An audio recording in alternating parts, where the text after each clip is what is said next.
Friends, आज हम लोग इस वीडियो में ग्रेजुएशन का एक बहुत ही important chapter hire purchase system को पढ़ने जा रहे हैं। हायर परचेज सिस्टम मीन्स किराया क्रय पद्धति। It is a very important system for purchase and sale of fix assets. यह एक यूनिक सिस्टम है।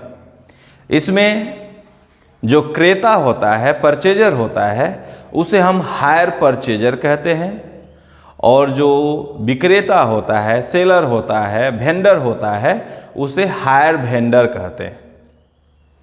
यानी वह सिस्टम जिसमें एक क्रेता किसी संपत्ति को किस्तों के आधार पर, किस्तों में भुगतान के आधार पर क्रय करता है, उसे हम हायर परचेज सिस्टम कहते हैं। इस सिस्टम में परचेजर और वेंडर दोनों के बीच में एक एग्रीमेंट होता है, अनुबंध होता है कि संपत्ति के मूल्य का भुगतान किस प्रकार से भविष्य में किया जाएगा।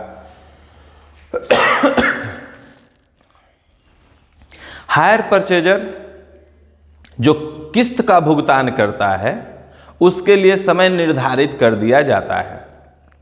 यह समय क्वार्टरली पेमेंट का भी हो सकता है, हाफ ईयरली का भी हो सकता है, ईयरली का भी हो सकता है।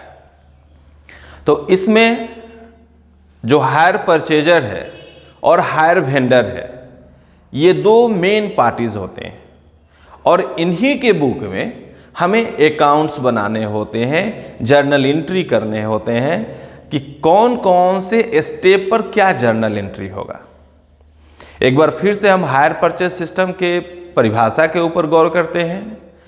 तो वह स्पेशल सिस्टम जिसके द्वारा इंस्टॉलमेंट पेमेंट के बेस पर एक क्रेता विक्रेता से कोई अस्थायी संपत्ति क्रय करता है, उसे हम हायर परचेज सिस्टम कहते हैं। इस सिस्टम की ये विशेषता है कि जब क्रेता अपने द्वारा क्रय किए गए संपत्ति का कुल भुगतान कर देता है, यानी अंतिम किस्त का भुगतान कर देता है, तभी उस संपत्ति के ऊपर उसका अधिकार माना जाता है। अर्थात टोटल फाइनल पेमेंट करने के पहले जितना भी वो पेमेंट किया है, वह उस संपत्ति के प्रयोग के किराए के रूप में माना जाता है, क्योंकि फर्स्ट इंस्टॉलमेंट के साथ ही वह संपत्ति हायर परचेजर के पास आ जाता है।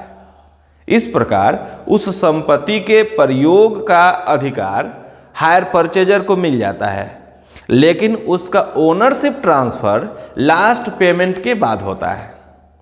इसलिए भी इसे हम हायर परचेज सिस्टम कहते हैं। इस सिस्टम में अकाउंटिंग ट्रीटमेंट के दो मेथड यूज किए जाते हैं, एक असेस एक्रूवल मेथड और दूसरा credit purchase method. Assess accrual method में कुछ परचेजर जो होते हैं वो ये मान के चलते हैं कि जैसे जैसे हम पेमेंट करते हैं वैसे वैसे उस असेट्स के ऊपर हमारा ओनरशिप बढ़ता है। इसलिए जो परचेजर होते हैं, कुछ परचेजर होते हैं, वो असेस एक्रूवल मेथड का यूज करते हैं। लेकिन स्टूडेंट को अगर एग्जाम में क्वेश्चन सॉल्व करनी हो तो उसके लिए सबसे सिंपल मेथड जो है वो क्रेडिट परचेज मेथड है। एसएन शुक्ला भी क्रेडिट परचेज मेथड को ही सजेस्ट करते हैं स्टूडेंट को कि आप इसी मेथड से बनाइए। हालांकि एग्जाम में कहीं ये नहीं कहा जाता कि आप असेस एक्रूवल मेथड से बनाइए या क्रेडिट परचेज मेथड से बनाइए। आप दोनों में से किसी मेथड को बना सकते हैं, यूज कर सकते हैं। तो क्यों नहीं जो इजी मेथड है उसी को हम लोग लेकर चले। तो हम लेकर चलते हैं आपको क्रेडिट परचेज मेथड के थ्रू किस तरीके से अकाउंटिंग ट्रीटमेंट किया जाता है उस पर बात करने के लिए। आप जानते हैं जब परचेजर कोई असेस परचेज करेगा तो उसकी एंट्री परचेजर के बुक में होगी। आप यह भी जानते हैं कि जब कोई फिक्स असेट्स होगा तो उसका हम यूज करें ना करें उसमें वियर टियर होगा, डेप्रेशिएशन होगा। तो आइए हम जर्नल एंट्री की बात करते हैं हायर परचेजर के बुक में, किस तरीके से जर्नल एंट्री बनेगा। इस चैप्टर के जो दो बहुत ही इंपॉर्टेंट थ्योरी में क्वेश्चन आते हैं, न्यूमेरिकल से तो क्वेश्चन आता ही है, इसके दो थ्योरी बेस्ड क्वेश्चन आते हैं आपके एग्जामिनेशन में। उसमें फर्स्ट क्वेश्चन होता है define hire purchase system and pass journal entry in the both accounts both book hire purchaser and hire vendor. ये फर्स्ट क्वेश्चन हुआ जो जनरली यूनिवर्सिटीज के एग्जामिनेशन में आते हैं। कहीं यह बीकॉम पार्ट 1 में है, कहीं 2 में है। तो आप जिस यूनिवर्सिटी से हैं आप देखेंगे हायर परचेज सिस्टम जिस आपको पार्ट में पढ़ना हो ये बहुत इंपॉर्टेंट है। अगर न्यूमेरिकल क्वेश्चन नहीं आया तो थ्योरी में यही क्वेश्चन आता है कि define hire purchase system and pass necessary journal entry in the book of hire purchaser and hire vendor. ये फर्स्ट क्वेश्चन हुआ। सेकंड क्वेश्चन है distinguish between hire purchase system and installment payment system. इसमें hire purchase system को define करने के लिए दे देगा या इंस्टॉलमेंट पेमेंट सिस्टम को डिफाइन करने के लिए दे देगा, और तब दोनों के बीच डिफरेंस के लिए दिया रहेगा। अभी हम हायर परचेज सिस्टम पढ़ रहे हैं, इसके बाद हम इंस्टॉलमेंट पेमेंट सिस्टम पे भी बात करेंगे। तो आइए जर्नल एंट्री की बात करते हैं। Journal entry in the book of hire purchaser system. Hire purchaser when asset purchase on hire purchase system. जब परचेजर कोई असेस परचेज करता है तो क्या होता है, आप सिंपल जर्नल जानते हैं, वही जर्नल एंट्री पास करनी है। असेस अकाउंट दिया to hire vendors account. Hire vendor means seller, जो सेलर होता है उसी को यहां हम हायर वेंडर कहते हैं। ओके, असेस आपने परचेज कर लिया। जब असेस आप परचेज करते हैं तो कुछ ना कुछ बुकिंग अमाउंट आप देते हैं, उसे हम डाउन पेमेंट भी कहते हैं, उसे हम पेड ऑन डिलीवरी भी कहते हैं।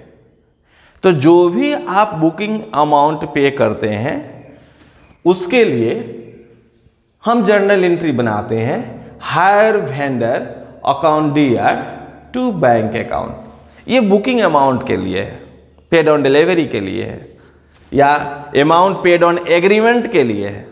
आप असेस परचेज करेंगे उसकी एक एग्रीमेंट करते हैं, परचेजर एग्रीमेंट करता है सेलर से, तो एग्रीमेंट पे जो पेमेंट करता है उसके लिए जर्नल एंट्री हो गया हायर वेंडर्स अकाउंट दिया टू बैंक अकाउंट।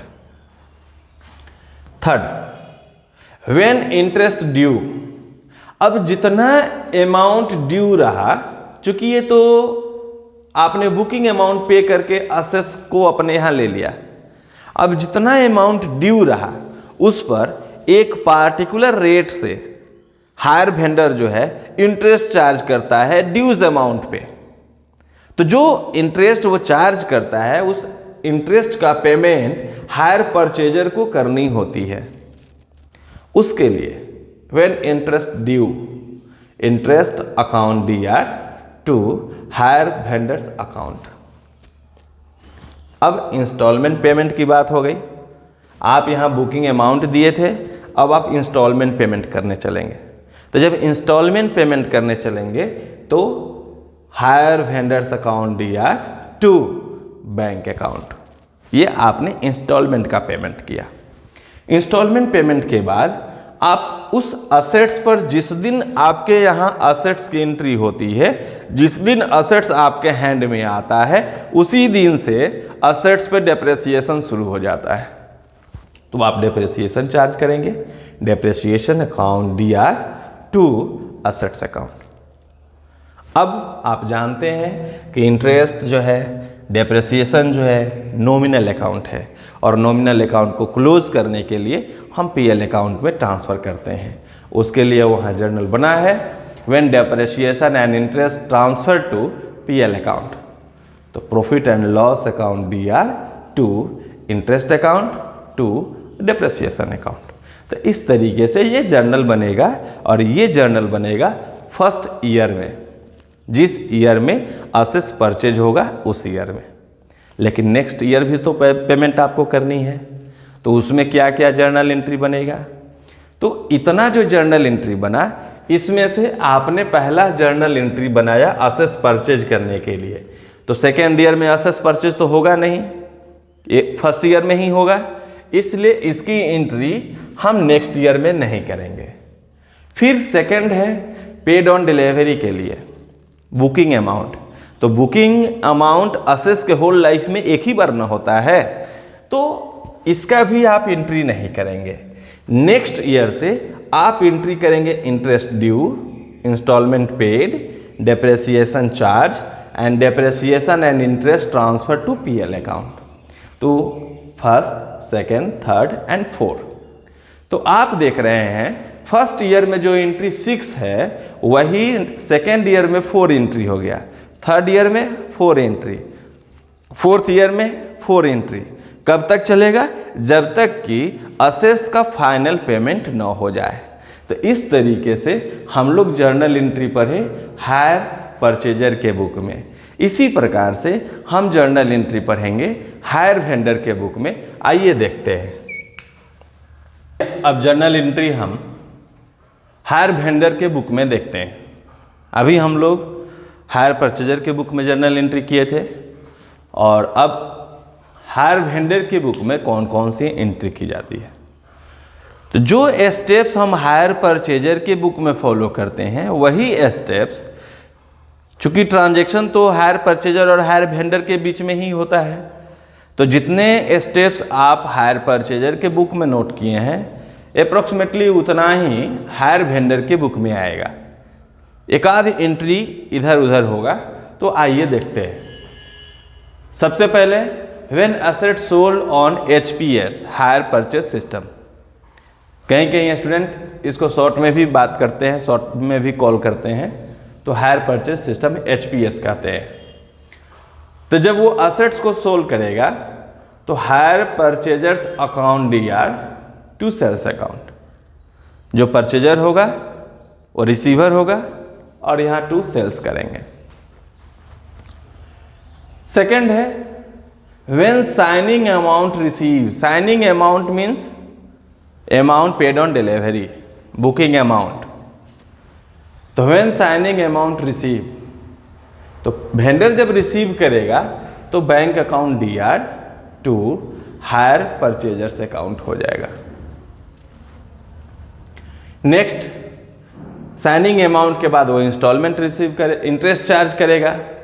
तो when interest charge on unpaid balance. Unpaid balance means hire purchaser का जितना पेबल अमाउंट होगा, यानी हायर परचेजर के ऊपर जितना अमाउंट ड्यूज होगा उसी के ऊपर इंटरेस्ट चार्ज करता है हायर वेंडर, तो उसे हम अनपेड अमाउंट कहेंगे। अनपेड अमाउंट के ऊपर हायर वेंडर जो है इंटरेस्ट चार्ज करता है। Hire purchasers account DR to interest account. Next, installment payment करेगा, इंस्टॉलमेंट रिसीव करेगा, इंस्टॉलमेंट पेमेंट करेगा हायर परचेजर, तो एंट्री होगा bank account DR to hire purchasers account. Installment receive हो गया। अब इसमें भी इंटरेस्ट दिया हुआ है यहाँ पर, तो इंटरेस्ट को ट्रांसफ़र करेंगे PL अकाउंट में। तो when interest transfer to profit and loss account, interest account DR to profit and loss account. कुछ एक्सपर्ट्स का मानना है कि ये सेल जो दिया हुआ है इसको हम एंड में ट्रेडिंग अकाउंट में ट्रांसफ़र कर देते हैं। कुछ लोग कहते हैं कि यदि मैन्युफैक्चरर है, अगर वेंडर जो है मैन्युफैक्चरर है तो हम सीधे ट्रेडिंग की बात करेंगे, लेकिन वो कहीं अदर प्लेस से मटेरियल परचेज करके लाता है और फिर सेल करता है तो वहाँ हम ट्रेडिंग का यूज़ करते हैं। आप इसमें एक्सप्लेन नहीं किया गया रहता है कि वो परचेज किया है या कहीं से मैन्युफैक्चरर है। आप इस टॉपिक के ऊपर गौर करेंगे और उसके बाद क्वेश्चन बनाएंगे। अगर सेल्स आप लिखते हैं तो इस सेल्स को आप ट्रेडिंग अकाउंट में ट्रांसफ़र कर देंगे, ओके। और सेल्स अकाउंट दिया टू ट्रेडिंग अकाउंट एंट्री करेंगे। यह एंट्री सिर्फ फर्स्ट ईयर में ही होगा और सबसे लास्ट में होगा। अब हम बात करते हैं कि फर्स्ट ईयर में एंट्री कौन कौन से बनेगा, ये तो क्लियर हो गया। सेकेंड ईयर में क्या होगा, थर्ड ईयर में क्या होगा, उस पर बात करते हैं। तो फर्स्ट ईयर में असेट सेल किया गया है, ये सेकेंड ईयर में सेल तो होगा नहीं, तो इसकी एंट्री हम नहीं करेंगे। Signing amount one time receive होता है, ये रेकरिंग नेचर का इनकम तो है नहीं, तो इसकी एंट्री नहीं करेंगे। यानी फर्स्ट और सेकेंड दो की एंट्री हम सेकेंड ईयर में नहीं करेंगे। सेकेंड ईयर में सिर्फ इंटरेस्ट चार्ज, इंस्टॉलमेंट रिसीव और interest transfer to PL account 3 entry होगा। ये सेल्स वाली एंट्री भी नहीं करेंगे। तो फर्स्ट, सेकेंड और 6 ये 3 एंट्री जो है सेकेंड ईयर में नहीं करेंगे, थर्ड ईयर में नहीं करेंगे, यानी फर्स्ट ईयर के बाद नहीं करेंगे। तो आज इस वीडियो में हम जाने हायर परचेज सिस्टम क्या है। हायर परचेज सिस्टम में हायर परचेजर के बुक में कौन कौन सी एंट्री होती है, हायर वेंडर के बुक में कौन कौन सी एंट्री होती है। इसके बाद हम चलते हैं दोनों के बुक में कौन कौन से अकाउंट मेंटेन किए जाते हैं, जो मेन अकाउंट्स हैं उसकी एंट्री कैसे होती है। आइए देखते हैं। आइए अब हम देखते हैं हायर परचेजर्स के बुक में कौन कौन से मेन अकाउंट ओपन होते हैं और हायर वेंडर्स के बुक में कौन कौन से अकाउंट ओपन होते हैं। जब हम हायर परचेजर्स की बात करते हैं तो assets account, hire vendor account, interest account और डेप्रिसिएशन अकाउंट। आप पहले जर्नल एंट्री बनाते हैं। जर्नल एंट्री बनाने के बाद आप जानते हैं लेजर बनाना, तो आप लेजर बना लीजिए असेट्स अकाउंट का, हायर वेंडर्स अकाउंट का, इंटरेस्ट अकाउंट का और डेप्रिसिएशन अकाउंट का। हायर वेंडर की बात करते हैं तो हायर वेंडर में हायर परचेजर्स अकाउंट का, इंटरेस्ट अकाउंट का और लास्ट हायर सेल्स अकाउंट का।